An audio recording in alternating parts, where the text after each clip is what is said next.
Mbak. Ya, makasih banyak Ibu. Iya. Mbak mau duduk di sini apa di sini? Di sini aja Ibu. Iya, silakan Mbak. Ya, makasih banyak ya Ibu. Iya.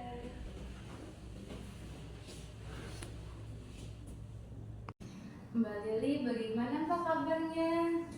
Alhamdulillah baik Bu. Alhamdulillah ya. Mbak Lili datang ke sini sama siapa? Kebetulan saya datang ke sini sendiri sih Bu, naik motor.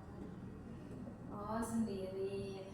Mbak Lili tahu konseling video ini dari siapa? Saya direkomendasiin sama teman kelas Ibu, katanya di sini ada pelayanan konseling individual dan konselornya Ibu. Jadi ya udah saya coba-coba dan kebetulan juga saya mau nyeritain masalah ini ke Ibu. Baik kalau begitu. Tapi sebelumnya Mbak Lili sudah pernah melakukan konseling individual belum? Belum, baru pertama ini Bu, baru banget pertama. Baik, kalau begitu saya jelaskan ya Mbak, apa itu konseling individual. Konseling individual adalah proses bantuan yang diberikan oleh konselor, yaitu saya, kepada kliennya Mbak Lili secara face to face. Tujuannya untuk mengentaskan suatu permasalahan. Adapun tujuan yang lain Mbak, yaitu untuk memandirikan klien. Jadi kalau misalnya Mbak Lili mengalami masalah yang sama, Mbak Lili dapat menyelesaikan masalahnya sendiri tanpa harus datang lagi kepada saya. Dan di dalam konseling individual juga terdapat asas-asas Mbak. Yang pertama ada asas kerahasiaan. Mbak Lili tidak perlu takut ya rahasianya akan terbongkar atau tersebar luas, karena saya sebagai konselor profesional sudah disumpah konselor. Yang kedua ada asas kesukarelaan. Mbak Lili datang ke sini dengan sukarela? Iya Ibu, secara sukarela saya datang ke sini. Alhamdulillah ya. Jadi kalau Mbak Lili datang ke sini dengan sukarela, Mbak Lili juga harus menceritakan masalah Mbak Lili dengan sukarela kepada saya. Begitupun saya akan sukarela mendengarkan cerita Mbak Lili. Selanjutnya ada asas keterbukaan. Mbak Lili menceritakan masalah Mbak Lili dengan terbuka kepada saya ya Mbak, tanpa ada yang ditutup-tutupin. Selanjutnya ada asas kekinian Mbak. Mbak Lili harus menceritakan masalah Mbak Lili pada hari ini. Mbak Lili boleh menceritakan masalah yang di masa lalu namun terjadi pada hari ini. Dan terakhir ada asas kemandirian. Jadi semua keputusan ada di tangan Mbak Lili. Baik, sekarang apa yang ingin Mbak ceritakan hari ini? Jadi akhir-akhir ini saya merasa sangat gelisah Bu. Gelisah kenapa Mbak? Sedang ada masalah apa? Jadi ini Bu, sebenarnya saya kan mahasiswa tingkat akhir ya, tapi saya tidak bisa berkonsentrasi, pikiran saya terpecah banyak Bu. Nah, ada berbagai permasalahan yang membuat saya tidak fokus Bu. Saya jadi bingung Bu. Tidak fokus seperti apa yang Mbak maksud ya Mbak? Jadi saya tidak fokus untuk mengerjakan terutamanya skripsi ya Bu. Nah, sedangkan deadline sudah di depan mata, tapi saya lebih fokus dengan masalah saya Bu. Tidak fokus apa yang Mbak maksud itu? Saya tidak bisa konsentrasi Bu. Oh, jadi kurang konsentrasi. Konsentrasi sering terpecah seperti itu. Benar sekali Bu. Bisa kamu jelaskan lebih jauh perihal permasalahan yang kamu alami selama ini? Permasalahannya dengan seorang laki-laki Bu. Kalau boleh tahu, permasalahan tentang apa dengan laki-laki itu sehingga membuat Mbak kehilangan fokus seperti ini Mbak? Dia terutama menghancurkan hidup kakak saya, Bu. Dia meninggalkan kakak saya ketika kakak saya sedang hamil tua. Apakah laki-laki itu suami kakak Mbak? Iya, benar, Bu. Lalu tadi Mbak mengatakan bahwa laki-laki itu suami kakak Mbak meninggalkan kakak Mbak. Berarti dia sekarang tidak lagi di rumah. Iya, Bu. Dia sedang tidak di rumah. Nah, dia juga sudah sebulan ini pergi ninggalin kakak saya. Nah, sedangkan saya kasihan dengan kakak saya, Bu. Selama sebulan ini kakak saya di kamar terus, Bu. Gak mau cerita dengan saya, ngurung diri. Nah, saya kasihan, Bu, dengan kakak saya. Saya tahu apa yang Mbak rasakan. Tampaknya Mbak sangat sayang sekali ya dengan kakak Mbak. Iya, Bu. Kakak saya orang satu-satunya soalnya yang saya miliki sekarang, Bu. Jadi Mbak tidak fokus merasa sedih karena memikirkan kakak Mbak atau karena memikirkan suami kakak Mbak? Kalau ditanya seperti itu, lebih tepatnya saya memikirkan kakak saya, Bu. Berarti Mbak ini beranggapan bahwa Mbak tidak fokus dan merasa sedih karena memikirkan kakak Mbak yang ditinggalkan oleh suaminya. Iya, benar, Bu. Lalu sampai saat ini kepedulian Mbak tertuju pada kuliah dengan harapan ingin fokus pada skripsi. Mungkin sekarang ini Mbak tinggal merinci mengenai permasalahan kakak Mbak yang menjadi fokus utama atau lebih fokus ke hal yang lain. Iya, enggak juga sih, Bu. Saya kan ingin fokus dan konsentrasi dengan skripsi saya karena saya punya target untuk lulus tahun ini, Bu. Tapi saya bingung, Bu. Bingung sekali, Bu. Bingung kenapa? Saya yakin Mbak bicara apa adanya dengan permasalahan ini. Soalnya selain permasalahan kakak saya kan bekerja juga, Bu. Ketika saya sudah capek bekerja, saya kan ingin istirahat di rumah. Tapi saya nggak bisa istirahat, Bu, karena ada permasalahan yang sangat menonjol, Bu, yang ada di dalam pekerjaan saya itu, Bu. Kalau boleh saya tahu, Mbak sedang bekerja di mana saat ini, Mbak? Kebetulan saya sedang bekerja di salah satu perusahaan yang ada di Jakarta, Bu. Nah, salah satu teman kerja saya itu memandang saya tidak enak kepada saya itu, Bu, karena menurut saya hasil produksi saya lebih banyak daripada teman saya, gitu, Bu. Oh, jadi itu masalah yang ada di tempat pekerjaan Mbak saat ini. Iya, itu yang membuat saya kepikiran juga, Bu.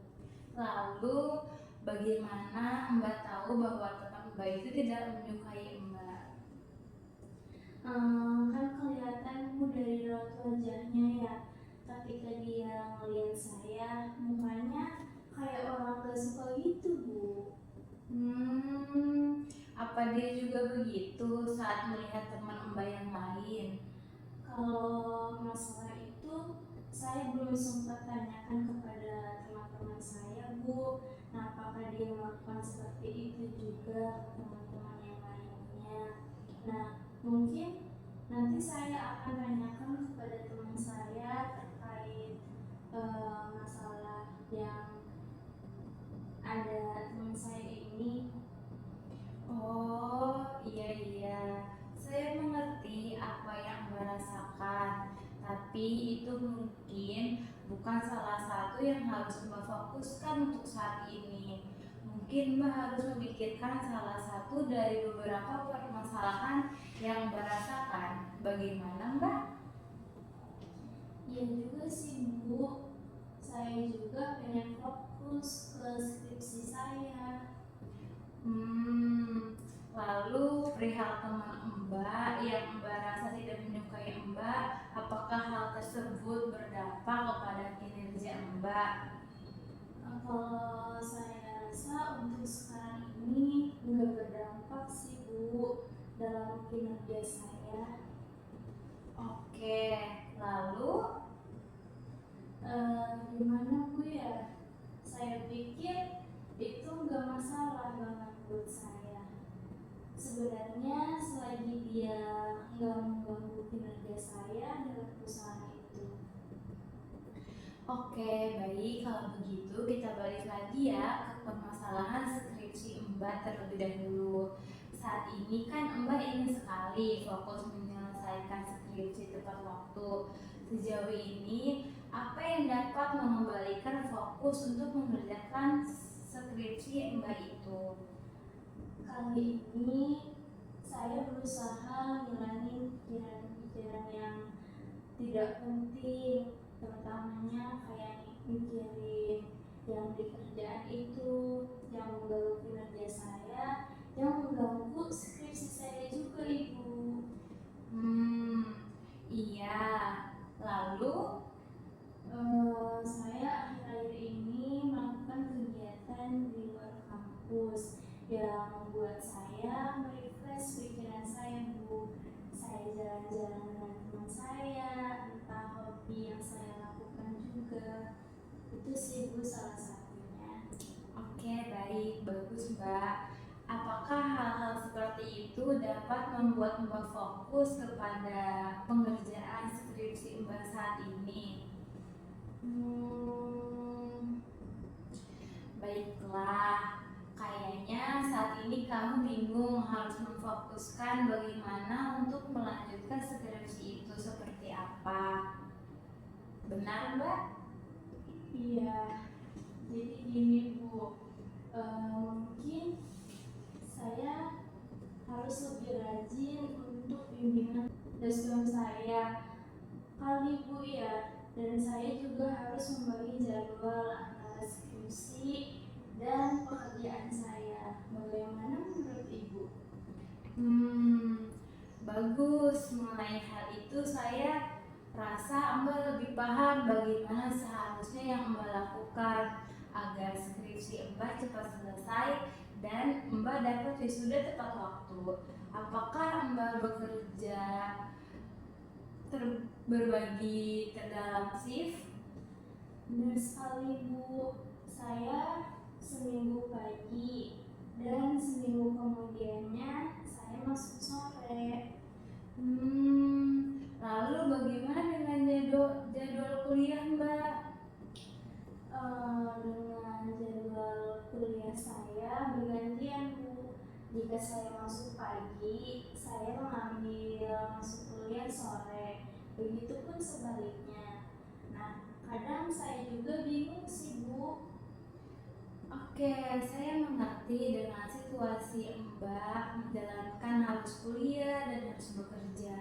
Itu memang sangat berat Mbak. Sejak kapan Mbak bekerja dan kuliah? Sejak tepatnya semester 2 Bu. Sekarang Mbak sudah semester akhir. Berarti Mbak harus bisa meminimalkan beban yang Mbak rasakan. Saya kira Mbak mampu menghadapi beban itu walaupun jadwalnya terkadang bentrok ya Mbak. Dengan kuliah dan kerja, saya yakin Mbak kedepannya lebih kuat karena sebelumnya Mbak bisa melewatkan itu semua kan?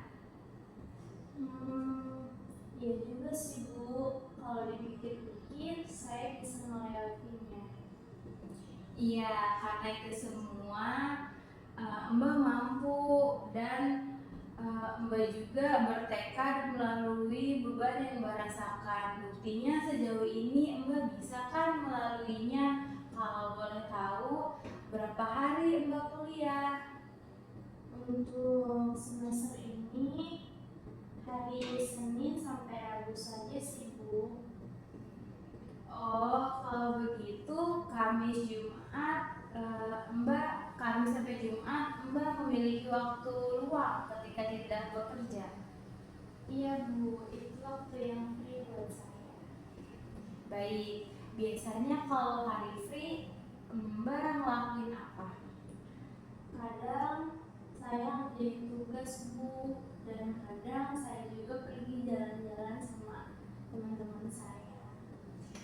Baik Mbak, bisakah Mbak membuat jadwal terkait tugas apa yang Mbak mau kerjakan? Saya rasa bisa Bu. Mungkin saya akan memasukkan pekerjaan skripsi saya itu di jadwal saya Bu. Nah, bagus Mbak. Apa Mbak masih bingung sampai saat ini? Untuk saat ini enggak sih Bu. Saat ini saya juga mulai punya gambaran mengenai apa yang saya lakukan untuk pekerjaan skripsi saya itu Bu. Oke, bagus. Kalau begitu, apa rencana Mbak untuk pengerjaan skripsi selanjutnya? Mungkin saya akan membuat jadwal tentang apa saja tugas yang saya kerjakan. Begitupun dengan skripsi saya Bu. Nah setelah itu saya menemui dengan dosen saya untuk mengkonsultasikan tentang revisi-revisi skripsi saya Bu. Baiklah, bagus sekali Mbak. Setelah kita berdiskusi, bagaimana perasaannya Mbak?